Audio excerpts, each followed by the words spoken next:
నేను కొన్ని రకాలు చెప్పా కదా, ఇంకా చాలా చెప్తాను. అలాంటి 100 మంత్రాలు కలిస్తే ఒక్క మనోమంత్రం అంటే మనో ఏకాగ్రత అంత బాగా పనిచేస్తుంది. ఒక్క మనో ఏకాగ్రత అట్లా 100 మంత్రాలతో పనిచేస్తుంది.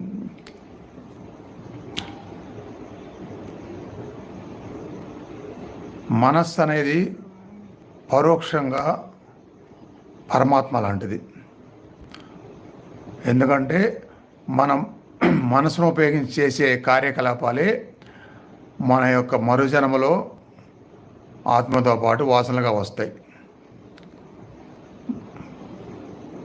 కాబట్టి మనసుకు అంత గొప్పతనం ఉంది. కాబట్టి ఎంత మీరు మనస్సును ఉపయోగిస్తారో ప్రశాంతమైన ఏకాగ్రతను అంత శరీరం మొత్తంలో పనిచేస్తుంది.